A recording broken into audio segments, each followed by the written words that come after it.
আসসালামু আলাইকুম রহমতুল্লাহ।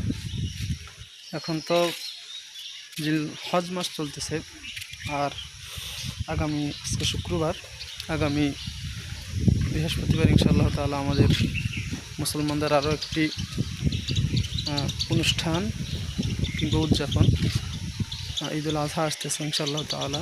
তো এই ঈদুল আজহার মাসের নাম হচ্ছে জিল হজ মাস।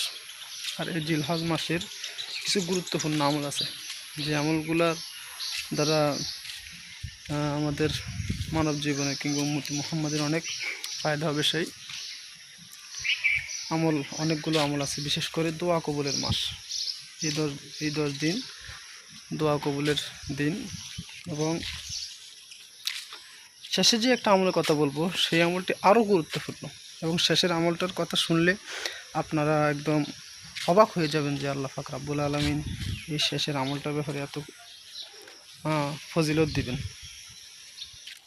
তো এর আগে আমরা এই 10 দিন কি আমল করতে পারি, মানে কোরবানির আগ পর্যন্ত কি কি আমল করলে ভালো হবে, কি কি আমল করতে পারি, সে নিয়ে একটু আলোচনা করব।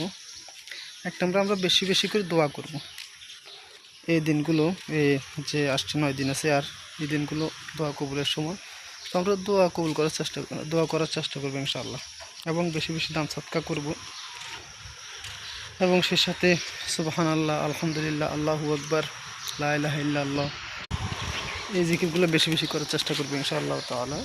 এবং আত্মীয়তার সম্পর্ক ঠিক করবো, আত্মীয়তার সম্পর্ক বজায় রাখবো। সেই সাথে এই দিনগুলোতে গুণামুক্ত থাকার চেষ্টা করবো ইনশাআল্লাহ। এমনি তো গুণা তো কখনোই করা যাবে না, করা ঠিক না। তারপরেও আমরা তো মানুষ, আমরা তো গুনাহ হয়ে যায়, মানুষের সাধারণত গুনাহ হয়ে যায়, ইচ্ছাই অনিচ্ছাই হোক গুনাহ হয়। তারপরেও এই 10 দিন অন্তত যাতে কোনো গুনাহ না হয় সেদিকে খুব খেয়াল রাখা।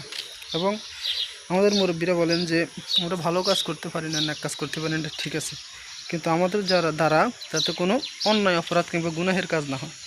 যেহেতু আমরা ভালো কাজ ঠিকমতো করতে পারি না, সেহেতু আমাদের ন্যাক আমল করতে পারি না, ঠিক আছে, কিন্তু গুনাহ যেন না হয় সেদিকে খুব খেয়াল রাখা।